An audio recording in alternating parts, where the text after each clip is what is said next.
Hello everyone, I'm here to talk about the Fed and the banks. Back in December, during one of the debates, Ron Paul accused the Fed of having lent to his buddies in the banks, both here and overseas, $17 trillion. Now this should have been front page news. It should have been captured by the media and blaring even now, even today, even though it's February and this would have happened a long time ago. But no, the media ignored it, and as a matter of fact, everybody else ignored it as well. But you ignore it at your peril. Let's try to understand what this really means to lend $17 trillion. First of all, you have to ask the question, did it really happen? And there's some supporting evidence. All you have to do is get up on Yahoo Finance and take a look at the cash positions of places like Deutsche Bank, 2.08 trillion, Bank of Scotland, 1.1 trillion, Credit Suisse, 800 billion, JP Morgan Chase, 900 billion, Goldman Sachs, 800 billion, HSBC, 1.1 trillion.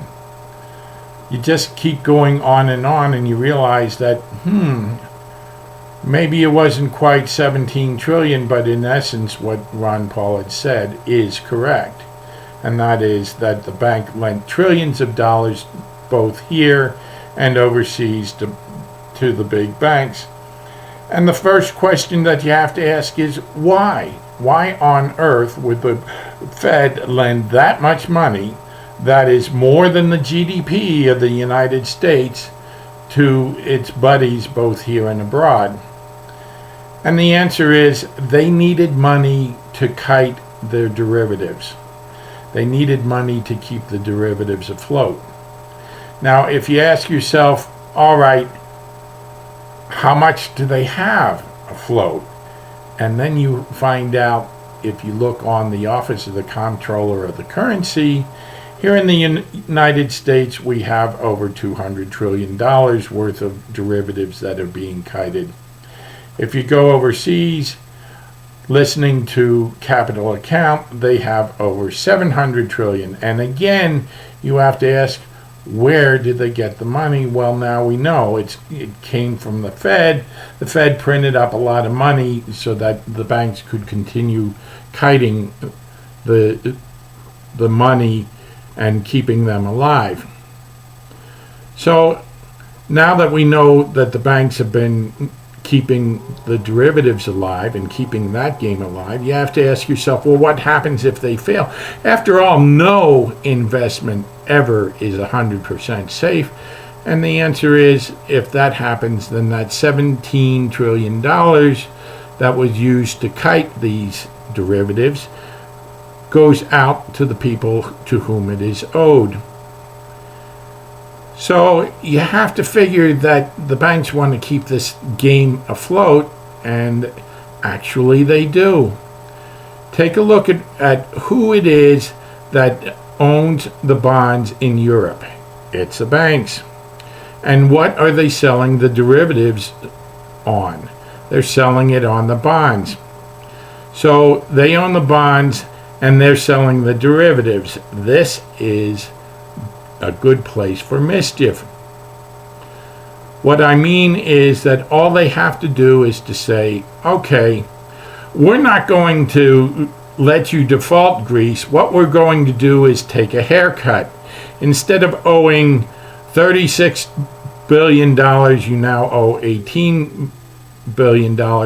And oh, by the way, here's an extra billion to tide you over till the next time when you have to do even more of your austerity measures. So now that you understand that, what it means is that every time the banks take a haircut, they don't have to pay the derivatives. It also means that since the banks can't possibly make money on those loans that they lend to Greece, Ireland, Portugal, Spain, Italy, They can't make any money off of the loans. You know that they're making money off of the derivatives. Otherwise, why have the loans in the first place? So it's quite a scam that they have going, and they've sucked the Fed into supporting that particular scam. Now, the last thing that you need to ask yourself is, well, what happened to Dodd-Frank? Well, Dodd-Frank put the Fed in charge of the banks. But is the Fed in charge of the banks, or are the banks in charge of the Fed? Since the Fed lent the banks $17 trillion, I would say that the banks are in charge of the Fed and not the other way around. So Dodd-Frank is essentially worthless. That's enough for today. It's a lot to swallow, I know, but let's understand it, and maybe we can elect a president besides Mitt Romney, who is the one the banks want to see in office.